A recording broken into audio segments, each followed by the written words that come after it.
Hey, listen to Wrestling Roundup, FreeFM 89.0. As always, I'm Grady, and live on Skype we got Josh. E.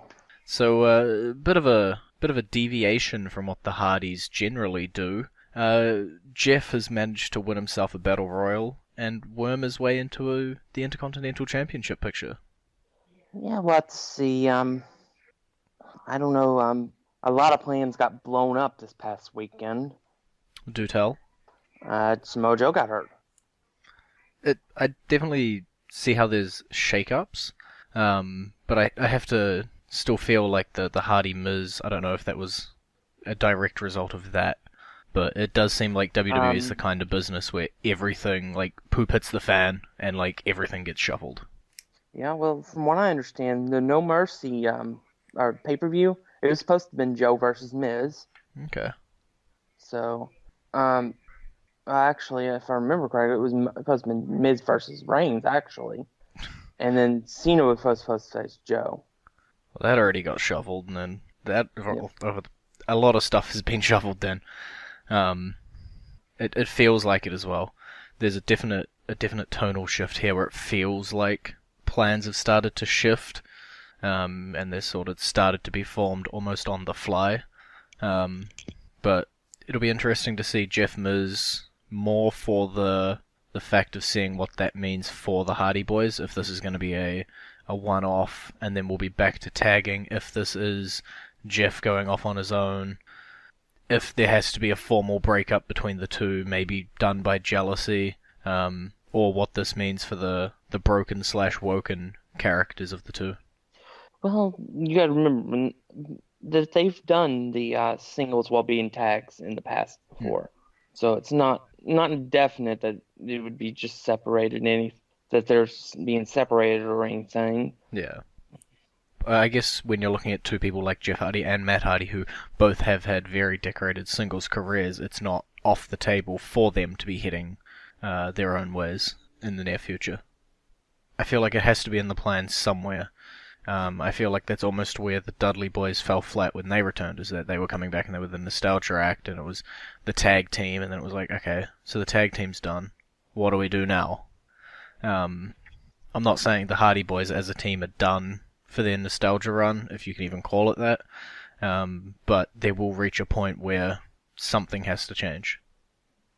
And I guess they also got screwed a little bit with the triple threat tag team match and injuries there, with the revival, meaning more plans being shifted about as well. So I guess it's just injury season now.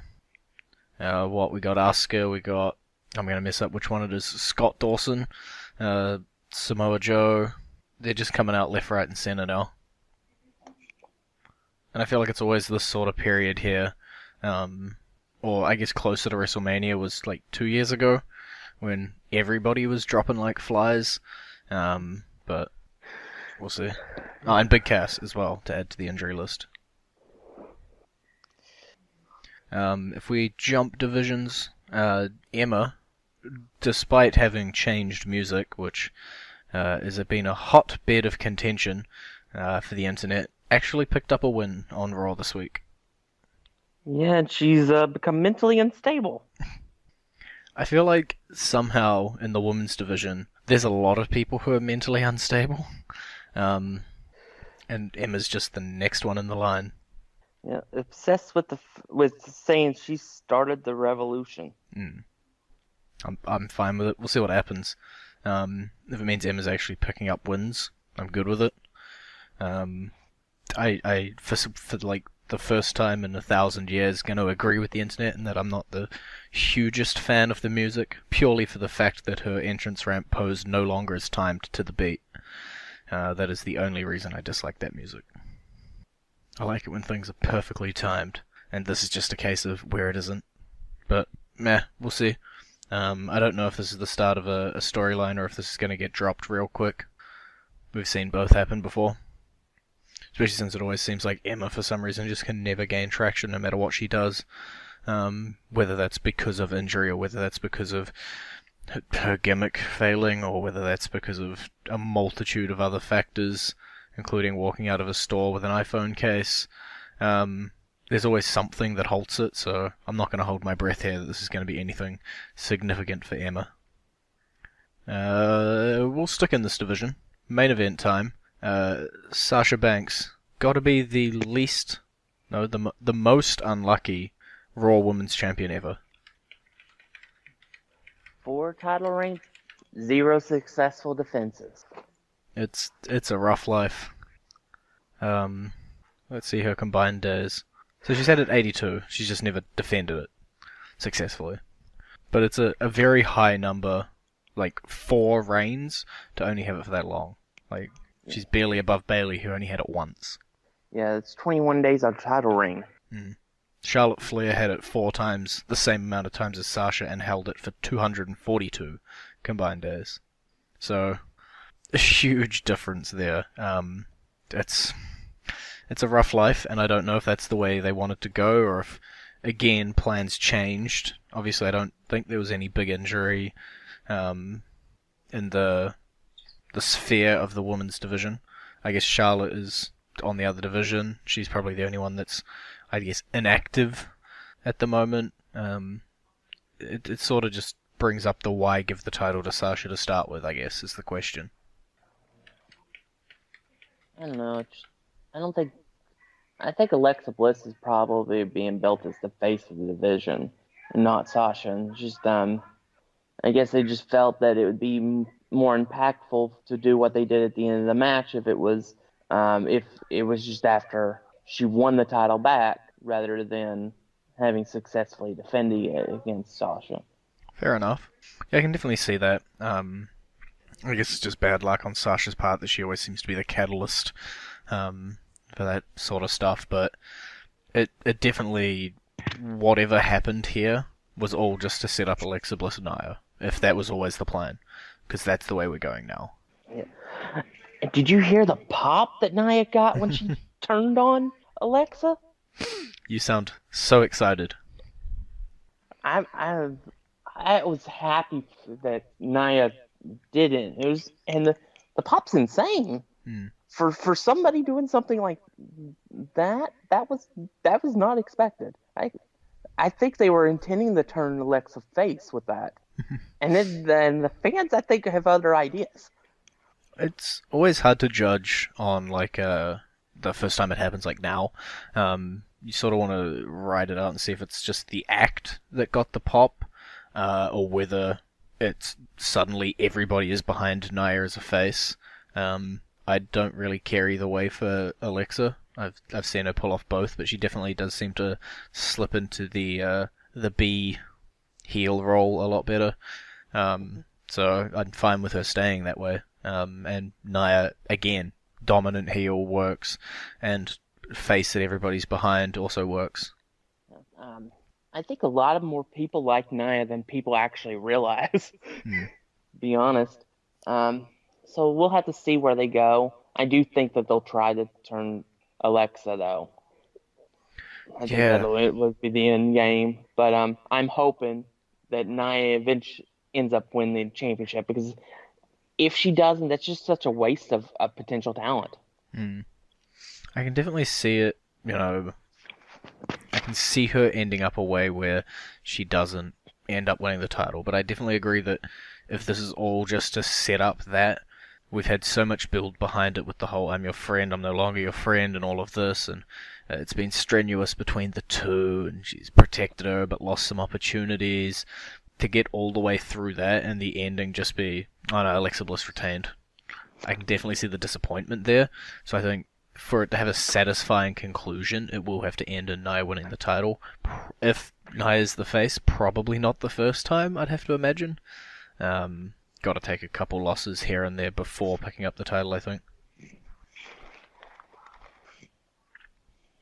But we can always switch and swatch, knowing the women's divisions. Nia could be champion next week, for all I know. I don't think anything's official for No Mercy. Nope, just the 2 matches. Okay. The second official match for No Mercy, John Cena, Roman Reigns. We got a promo for it. Yeah, and they needed firefighters at the arena, because there were a couple of burnings going on there. Boom. But yeah, it it was a thing. I struggle to comment on it. Again, it's another thing where the internet is very back and forth on it, but I think, if anything, it's built that match. It's ready to go, even Yeah, if we are like a month away or 4 weeks. it was very it definitely got people on interested in the match. Hmm. Because I saw people turning from where it's just going to be a terrible match to, well, this promo's actually making me interested in it. Hmm. Um, I do feel that Cena did go off script a bit, Hmm. and I think it rattled Roman. Yep. I think that's the Um, nice way to put it. I feel like John Cena, and as again, as much as I love Roman Reigns, outclasses Roman when it comes to like on the fly ad lib on the microphone by a million miles. He's in a different galaxy, and that's with most of the roster. I think John Cena is out there. Um, yeah, the only person on the roster that can even hold a candle to him is the Intercontinental Champion, Miz. hmm, and that um, and that um and that's not if you and that's not including obviously Paul Heyman, the manager. yeah, But yeah, Cena's just he's just on another level altogether. Roman's never really been given the freedom to have lib, yeah. really. So It's hard that's to be great probably at something when you're not allowed to practice it. yeah. I feel like it's definitely it. John Cena grew up in an era where he was allowed that. You know, he was allowed to go out there, given the live mic, a little bit of a direction, and say go for it. Roman has, I guess, a different upbringing here. Hasn't really been given the practice of the ad lib promo too often, so hasn't been able to get good at it. Essentially, uh, we'll go into our song. You picked it specifically for me. Um, It's Dakota Kai's theme for the Mae Young Classic, New Zealand superstar, previously known as Evie to all of us New Zealanders. But I will play you that funky track now.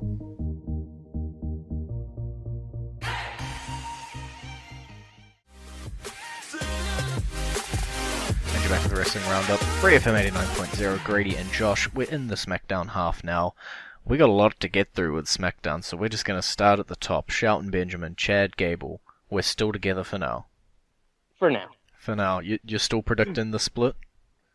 It's almost too obvious, honestly. What's the time frame? What you got? Uh, Hell in a Cell. That's very soon. Um, I got more faith in them. I have faith that they'll last a little bit longer than October. Um, I'll give it November, late November. I think they're going to get a bit of a run together. We'll have to see what's happening in the rest of the tag team division, because at the moment it appears as though it's Usos New Day for a little bit longer. They did have their match to figure out who was going to have the stipulation for the tag title rematch. Xavier's on the bench for now. I don't think it was a very bad injury, so he might be back fairly soon. But that tag division is still going. Yeah, and whoever's been attacking Fandango will factor in here eventually. Eventually, we're still miles away from it. I have a feeling. I don't know if it's someone in the back is just having a hell of a lot of fun with these Breezango segments, or if they legitimately can't figure out an answer for it. But I do remember a few months ago saying there is going to become a point where this starts grating and you just want it to end. I feel like we're starting to get over that hill now. Starting to get to the point where they're still awesome because it's Breezango. It's not awesome because of any other reason. We've done Twin Peaks, we've done everything over the sun at this point. Just tell us who did it, and let's move on. And it'll be Luke Harper and Eric Rowan, and Josh can cry all night. Because we all know damn well that's who it's going to be. US Open Challenge. These things, for some reason, with AJ Styles, just never go off without a hitch. Yeah, I definitely think we're eventually going to end up with Corbin AJ at the pay-per-view. Um, but it's nice to try to see AJ try to do it and can't get it done. Mm-hmm. That, that's, It's definitely like they still had a fairly decent match for the portion of the match they had. It was doing something for Ty, which I don't think we've done in a little while, so I'm fine with giving Ty a little bit of airtime, giving him a good old back and forth with AJ Styles, but the Baron Corbin interference definitely makes it seem like Corbin Styles is going to be the US title match, potentially at the pay-per-view. The pay-per-view is a little while away. I don't know if we'll be getting it on SmackDown a little bit earlier or not, but it does give me faith that they haven't dropped Baron Corbin entirely as it had seemed. Maybe just... Can you even call the US title held by AJ Styles being knocked down a peg at this point? It's fairly world title adjacent. Yeah, it's definitely with the people who are holding it right now and have been holding it. It's definitely made the United States title more important. And no fault of genders, the WWE Championship has been made to look less important over the time that he's held it. Yeah. Which could potentially be coming to an end fairly quickly now that he seems to have... I'd want to say he has Shinsuke Nakamura on his back, but it seems as though Randy Orton is on Shinsuke's back. Yeah, we'll get next week. We'll get a number one contenders match. Shinsuke will win them said match. That's putting him over both Randy Orton and John Cena in about a month's time. And then he'll win it at the pay-per-view. It's Shinsuke's time. Exactly what I said would happen. Just with a little bit of an Orton in the middle. Perfectly fine. I definitely agree with that's going to be the course of action. I don't know what's going to happen between the winning the number one contendership and the title match. Probably a bunch of filler in between. But it's Shinsuke's time. Jinder's about to be falling off. I don't know if he'll fall off the radar. I guess can't think of anything for him immediately after dropping the title, after rematches are done and all of that jazz. Another person that nobody can see what they're going to do with, Mike Kanellis. He's dead, right? DOA? Yeah, and I think it's largely his own fault. And he didn't show up in the shape that they wanted him in. And he doesn't seem to be interested in getting in a better shape. You'd think a person who was brought in purely because they're with someone else they wanted would put in the effort to stay around. You know what I mean? Like, I feel that extra level, personally, in life, I feel that extra level of, like, I gotta do this when I've been given an opportunity because of someone else, I don't want to let them down. And I'm 99% sure at this point they only brought him in because they wanted Maria. Yeah, it was just the an additional part of the package. So, and honestly, since Mike's not doing anything, Maria's not doing anything, so I don't really see the point in the deal at this moment. I know it's probably... what also hurts them is that their gimmick is almost a watered down version of Miz and Maurice's. So it's kind of become redundant. And that hurts them. Yeah, there's only so many things you can do. Honestly, I imagine it's against the deal they probably have if they were a package deal, but you almost want to just leave Maria here, either on Raw or SmackDown, and send Mike down to NXT, which I'm going to have to assume is against the deal. I assume the deal had something to do with traveling with him. I don't know. I would say that's probably for Mike's own best interest, because because before coming to WWE, he had some issues with drug abuse and was in rehab and is like 45 days clean now. I don't know. Something's got to happen here. Or it's normally fine. Like if you look at something like Kurt Hawkins, we bring him in, he's here to lose. It makes sense. It's fine. I think he's 100% fine with it. He seems to be loving it on Twitter. And then you got, on the other side of the coin, you got Mike. Mike's not only dragging his WWE career down, he's potentially taking Maria with him, because if he's not featured, Maria's not featured. So I don't know. I think hopefully something here changes for the better for everybody involved, and whether that's Mike getting a sharp kick up the butt to get his A into G or not, we'll have to see. We'll have to wait and see. But Bobby Roode beat him. I think we completely brushed over his match. The Glorious One continues on his glorious tour through SmackDown. Talking about managers, is Lana now the manager for Tamina? I think we got to the point where we've decided Lana is not the greatest in the ring, and instead of teaming them up as a team, to me at least it appears as though for now Lana is going to be the manager for Tamina, definitely hyping her up, even if she is taking on a local competitor. I approve. Lana's, as we know, has been a great manager. And anything that gets Tamina pushed, I'm all for. Yep.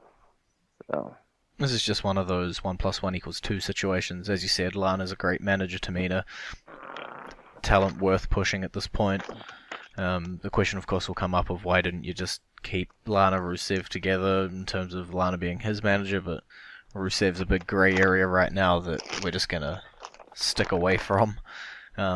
So for now, we'll see what woman managing woman is. I don't remember any off the top of my head, but I'm probably missing a completely obvious one. But yeah, we'll see.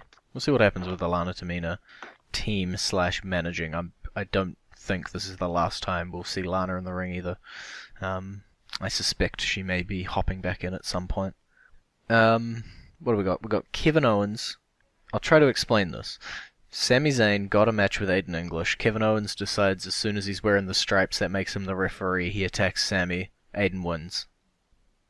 Hey, that's like 3 or 4 wins in a row for Aiden English. And yet I still don't think it means good things. Well, it's better than him losing every week. Yeah, that's Mike Canales' job now. Yeah. Yeah, this was more about Kevin Owens than anything else. I still think they should have pulled the trigger and started working towards teaming Sami and Kevin Owens. Nah, we just gotta always have them fighting. Yeah. Yeah, it's just that it's going to go where we all know it's going to go. Mm-hmm. Kevin Owens versus Shane McMahon. We just gotta get there. Yeah. And it'll probably end up being a Hell in a Cell match. I'm not against it. But yeah, we definitely just gotta get there is the part. But there was this stat on Reddit that I will read. I will credit, what is his name? A Decorative Drop.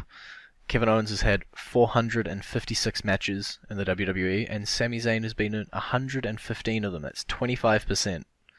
Do we need to keep doing this? Apparently, yes.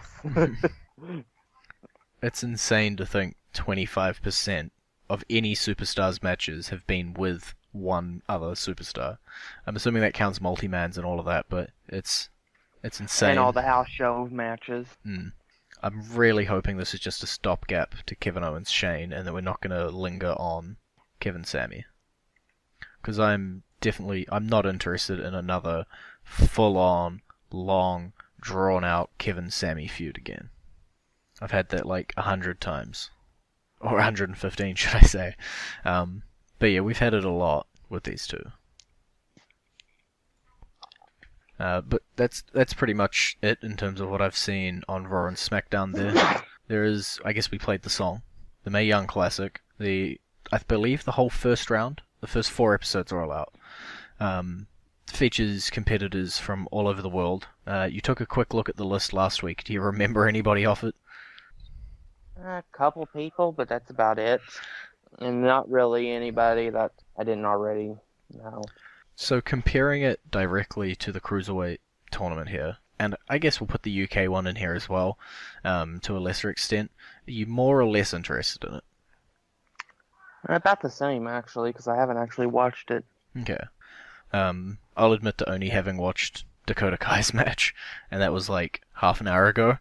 But I feel like the Cruiserweight had more hype behind it, but I don't know. Maybe I'm just not paying attention to the hype for the Mae Young Classic. But the UK tournament, I'd definitely say it has a hell of a lot more hype then.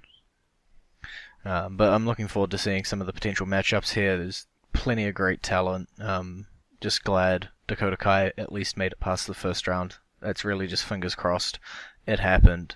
Of course, there's spoilers out there for pretty much everything. Other than the final, maybe the semis, I'm not entirely sure, but let's just continue to support them along the way. Because we had a chat and it was like, there's quite a few New Zealand wrestlers at the moment doing wonderful things, but Dakota obviously the peak, being a WWE contracted wrestler, since she now has an NXT contract. Or at least the New Zealand media is reporting she does, so hopefully she does. But that's pretty much all we got time for this week. It's been great talking to you. eBay. You can visit our Facebook page, facebook.com/Wrestling Roundup Radio, Twitter page, twitter.com/Wrestling Radio. We'll see you next week. And now hang up and call back.